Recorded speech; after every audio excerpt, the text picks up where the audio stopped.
ہماری ماں ہمارا باپ جن کے کوچ کر گئے ہیں وہ بھی ہم سے شاید ایک دن تو ہوں گے، ہم ابھی چھوٹے ہے نا. تو میرے چیزوں یاد رکھیے آسمان پر جانے کے لیے ہمیں بے حد تیاری کی ضرورت ہے. تیاری کیا ہے؟ سب سے پہلی بات یہاں پر خدا کا بندہ کہتا ہے کہ توبہ کرو. اس طرح سے دن گزر کے ہمیں نہیں پتا، لیکن جو دن آنے والے ہیں ان میں ہم اپنی تیاری کو مکمل کریں. آئیے اس خاص بات کے لیے اپنے آپ کو ہمیشہ خداوند کے حضور پیش کیا کریں. سب سے پہلی بات توبہ کرنا. کبھی ہم نے خداوند کے حضور آ کر اس طور سے گھٹنے ٹیکے ہیں اپنی بیوقوفیوں کا، اپنے گھرانے کی نالائکیوں کا، اپنی زندگی کی نالائکیوں کا خداوند کے حضور اقرار کیا ہے. خداوند میں نے ہمیشہ اپنی زندگی کو تیرے کلام کے خلاف ہی پایا. جو تو کلام مجھ سے کرتا ہے میں نے اپنی زندگی میں اس کا اثر تو دیکھا ہے، لیکن میری مرضی ہمیشہ اس کے مخالف جاتی ہے. میں چلتے ہوئے گرتا ہوں، میں اٹھتے ہوئے اپنے آپ کو کمزور محسوس کرتا ہوں، اور اکثر اوقات میری آنکھیں خطا کرتی ہیں، میری سوچیں، میرے خیال میں جب دیکھتا ہوں تو مجھے آنکھوں کے اندر وہ پاکیزگی نظر نہیں آتی. میں نے بتھیرا سا خداوند اپنی زندگی کو ضائع کیا ہے، لیکن آج خداوند میں جب تیرے حضور میں موجود ہوں تو میں اقرار کرتا ہوں کہ آج تیرا آسمان میرے لیے کھلے گا. Praise the Lord. جب آپ توبہ کریں گے پھر آپ کے لیے بپتسمہ ضروری ہو جاتا ہے نا جی. بہت سے لوگ اس بات کے خلاف ہیں، لوگ یہ ہے نا کی تماشا کرنا، پانی جو بندے میں باہر دیتے ہیں، پانی جو پڑھ لیتے ہیں کی تماشا ہے. بہت سے لوگ کو کہتے ہیں، وہ کہتے ہیں کہ یار یہ بے فضول کام ہے. جب یسوع مسیح نے ہمارے لیے بپتسمہ لے لیا ہے تو پھر ہمیں کیا کرنے کی ضرورت ہے؟ میرے عزیزو یاد رکھیے جو راست بازی مسیح نے پوری کی ہے ہمیں بھی اس راست بازی کو پورا کرنا. آمین آمین. اگر ہم اچھے پاسبان کی لیڈرشپ میں ہیں، اس کی قیادت میں ہیں، اس کے پیچھے اس کے آواز کو سنیے. خدا ان کے وسیلہ سے آپ سے بات کرتا ہے اور وہ کیا چاہتا ہے کہ آپ اس بادشاہ میں داخل ہونے کے لیے تیاری کریں. پانی کا بپتسمہ لیں. جب آپ پانی کا بپتسمہ لے لیتے ہیں اس کے بعد آپ کے لیے لازم ہو جاتا ہے کہ آپ روح القدس کا بپتسمہ ہے نا توبہ کرنا ہی، اس کے بعد پھر بپتسمہ لینا. بہت سے لوگ بپتسمہ لے کر اس کام کو یہی چھوڑ دیتے ہیں اور اپنے اندر ایک فخر کو محسوس کرتے ہیں کہ میں نے بپتسمہ لے لیا ہے، میں نے توبہ کر لیا ہے، اور میں سپیریئر ہوں، اور میں دوسرے لوگوں سے مختلف ہوں، اور میری چال ڈال اندر تھوڑی سی فرق ہے. لیکن ان کے دل میں یہ جستجو نہیں ہوتی کہ ہم روح القدس کو حاصل کریں. کتنے لوگوں نے بپتسمہ لے رکھا؟ ذرا ہاتھ دکھائیے گا. روح القدس کا کتنے لوگوں کو بپتسمہ ہوا؟ روح القدس کا بپتسمہ چند ایک بہنوں بھائیوں کا قرآن عظیم کے بے شکر گزار ہے. میرے عزیزو بپتسمہ لینے کے بعد جو کام ہمیں کرنا ہے رفاقت کرتے ہیں اچھی کلیسیا کے ساتھ. خدا کا بندہ داؤد کہتا ہے سچی آدھی کو دل لگاما گانے کی جستجو اس کے دل کے اندر ہے، جھکنے کی، ناچنے کی، سجدہ کرنے کی، لیکن وہ کس کلیسیا کی تلاش میں ہے؟ جو سچی کلیسیا ہے. ہر کلیسیا نہیں، ہر پادری نہیں. آج ہمارا جو دھیان ہے وہ خدا کی برکات پر، پادریوں پر، پادریوں کے ہاتھ رکھنے پر، اور پادریوں کے پیچھے پیچھے چلنے پر، پادریوں کے ساتھ گرا کرنے پر، پادریوں کے ساتھ لڑائی کرنے پر ہے. جس طرح سے لازر کی بہن نے یسوع سے کہا کہ اگر تو یہاں پر ہوتا تو ہمارا بھائی نہ مرتا. آج ہمارا جو ٹرسٹ ہے وہ خادمین پر ہے، خدا کی ذات پر نہیں. جب آپ خدا کی ذات پر فوکس کریں گے آپ اپنے گھرانے کے اندر برکات کو دیکھیں گے، تبدیلی کو دیکھیں گے، رہائی کو دیکھیں گے، اور اپنی زندگی میں ایک نئے مسا کو دیکھیں گے جو آپ کو کھینچ کر خدا کی بادشاہی کی طرف لے کر جائے گا. جب خدا ہم کے حضور گھٹنے ٹیکیں گے روح القدس آپ کو ملے گا، کیونکہ یہ آپ کا حق ہے، آپ کا ایمان ہے. اگر آپ اس جستجو میں نہیں رہے تو آج سے اس بات کی جستجو کرنا شروع کر دیجیے کہ آپ خداوند کے خاص لوگ ہیں. خداوند نے آپ کے لیے ایک گفٹ رکھ چھوڑا ہے، یعنی روح حق. جب تم بپتسمہ لو گے تو روح القدس انعام میں پاؤ گے. ہاللویا. ایک خاص عمل شروع ہوتا ہے جب آپ بپتسمہ لے لیتے ہیں. جب روح القدس آپ کو مل جاتا ہے پھر ابلیس کی خاص تیاری آپ کے لیے ہوتی ہے. ابلیس کی تیاری اس لیے ہوتی ہے میرے عزیزوں کہ وہ آپ کی کمر کو توڑ سکے، آپ کو اس ہمیشہ کے راستے سے جہاں پر ہمیشہ کی زندگی ہے ہٹا سکے، گرا سکے. رویے، سوچیں، خیالات کے اندر تبدیلی آنا شروع ہوتی ہے.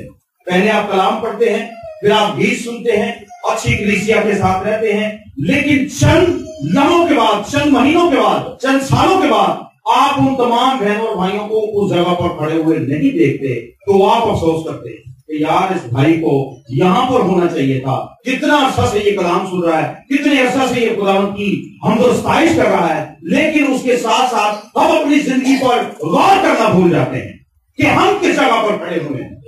کیا ہمیں اس مقام پر جہاں پر خدا نے کھڑا کرنا تھا اس جگہ پر کھڑے ہوئے ہیں، یا ہم اپنی مرضی سے خاص سے اونچائی کو ہم نے منتخب کر دیا ہے اور وہاں پر کھڑے ہونے کا فیصلہ کر لیا۔ کبھی کبھی خدا ہمیں نیچے سے اوپر لے کر آنا ہے، ابلیس کے حملے شروع ہو جاتے ہیں۔ جب یسوع مسیح نے بپتسمہ لیا تو لکھا ہے کہ پھر وہ بیابان میں چلا گیا، اس پر حملے ہوئے۔ حملہ کیا تھا؟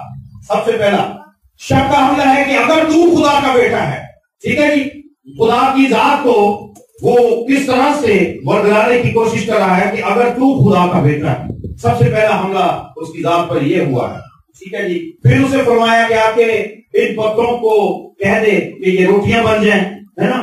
جسمانی امتحان ہے کیونکہ اس کو پتہ ہے اسے بھوک لگی ہے اور یہ ہر وہ کام کرے گا جو اس کی جسمانی ضرورت کے لیے بہت کافی ہے، لیکن یسوع مسیح ایسی ہستی ہے جو ہر ایک دشمن کے وار کو جانتی ہے۔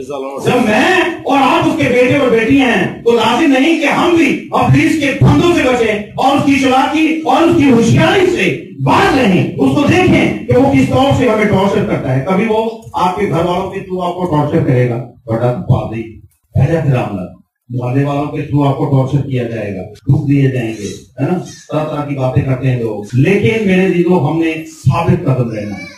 پھر وہ اونچے پر لے جا کر اسے کہتا ہے کہ تو اپنے تائیں اپنے آپ کو نیچے گرا دے، کیونکہ لکھا ہے کہ تیری بات میں دیکھا کہ وہ اپنے فرشتوں کو حکم دے گا تاکہ وہ تجھے سنبھال لیں۔ ایک خاص قسم کی آزمائش ہے نا۔ یسوع مسیح کو بتایا جاتا ہے کہ بھائی تو سپیریئر ہے، تو سب کچھ کر۔ آج بہت سے لوگ اس فخر کا شکار ہیں، بھائی تم کلام بہت اچھا سناتے ہو، بھائی تم میٹنگ بڑی اچھی لیڈ کرتے ہو، بھائی تم دعا بڑی اچھی کرتے ہو، اور بہت سے لوگوں کے اندر اس فخر نے جگہ کر رکھی ہے کہ جب میں بات کرتا ہوں تو بہت سے لوگ ڈرتے ہیں، ہلتے ہیں، کانپتے ہیں۔ کچھ ہو تو نہیں رہا، جو سو رہا تھا اسے گولی شولی مار کے اٹھائیں۔ صرف تھوڑی سی دیر ہے، 15-20 منٹ اور ہوں گے، بلکہ میں اسے جلدی ختم کرنے کی کوشش کروں گا۔ سونا نہیں، آپ جاگو اور دعا کرو، تھوڑا سا ٹائم رہ گیا ہے۔ اور ابلیس ہمیں فخر کا شکار بناتا ہے کہ بھائی تیرے جیسا کوئی نہیں، لیکن جو اس کی حضوری میں رہتے ہیں، جو رفاقت میں رہتے ہیں، اچھے خادموں کے ساتھ، اچھے دوستوں کے ساتھ، اچھی بہنوں کے ساتھ، تاکہ ہم خدا کے کلام کی بابت ہر روز جان سکیں۔ کبھی ہمیں کمزوری آ گئے تو دوسری بہن کی گواہی سن کر ہمیں تقویت ملے، ہم مضبوط ہو کے خدا نے میری بہن کی زندگی میں یہ کام کیا ہے، خدا میری زندگی میں بھی کرے گا۔ ہاللیلویا، ہاللیلویا۔ اور اس کے بعد پھر لگتے ہیں جی روح کے پھل۔ روح کے پھل لگتے ہیں نا، محبت، خوشی، تسلی، اطمینان اور بھی بہت سی باتیں۔ جب آپ ان ساری باتوں کو اپنی زندگی کے اندر پورا ہوتا ہوا دیکھتے ہیں، یسوع مسیح نے فرمایا بچوں کو میرے پاس آنے دو، لیکن ساڈا اور سسٹم فرق ہو گیا۔ ہمارے پاس سسٹم ایسے ہے کہ بچے، بھائی، بزرگ سب ایک ہی جگہ پر بیٹھتے ہیں، بچہ کیا سمجھے گا، ہے نا۔ تو خدا کا شکر ہو ان تمام بہنوں کے لیے، بھائیوں کے لیے جو خاص اپنے بچوں کو خدا کے دور دے کر آتے ہیں۔ جب روح کے پھل لگتے ہیں تسلی، اطمینان، صلح اور سلامتی۔ آپ کو میری باتوں کی سمجھ آ رہی ہے؟ سب سے پہلے ہمیں کیا کرنا ہے جی؟ توبہ کرنی ہے، اس کے بعد بپتسمہ لینا ہے، پھر روح القدس کا بپتسمہ ہوگا، پھر آپ ابلیس سے آزمائے بھی جائیں گے، اس کے بعد آپ کو روح کے پھل لگیں گے۔ بہت سے لوگ کہتے ہیں کہ جی میری کوشش یہ ہے کہ میں غیر زبان بولوں، بولتے ہیں کیا ہوگا غیر زبان بولتے ہیں۔ بہت سے لوگ کہتے ہیں جی میں نبوت کرتے رہو یار، کیا ہوگا نبوت ہے مجھے۔ جب پھل روح کی طرف سے نہیں ہے تو جو کچھ مرضی کرتے رہیں۔ کیوں جی بھائی صاحب؟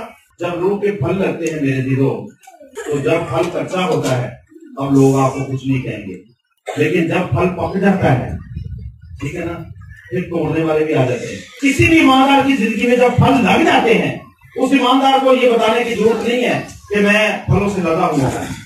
آپ کی برکات، آپ کی تبدیلی، آپ کا رویہ، آپ کے خیالات، آپ کی چال ڈھال دنیا کے سامنے منفرد ہوگی۔ اٹھنا، بیٹھنا، دیکھنا، بولنا، سننا، سب کچھ فرق ہوگا۔ لوگ آپ کو اپنے گھروں میں بلائیں گے اور التجا کریں گے کہ بھائی ہر دروازہ آپ کے لیے کھولے گا کہ بھائی پلیز آپ ہمارے گھر آیا کریں، تھوڑی دیر کے لیے دعا کیا کریں۔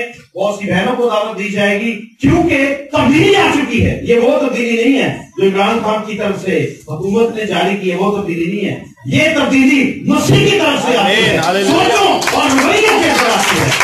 آپ دیکھیں گے آپ دنیا میں فرق ہو گئے، آپ گھر کے اندر بیٹھے ہیں، آپ کے بیٹھنے سے آپ کا گھرانہ راضی رہے گا، اطمینان پائے گا، آپ کے بیٹھنے سے آپ کے گھرانے کو برکت ملے گی، آپ جہاں پہ جائیں گے لوگ آپ کے وسیلہ سے شادمان ہوں گے۔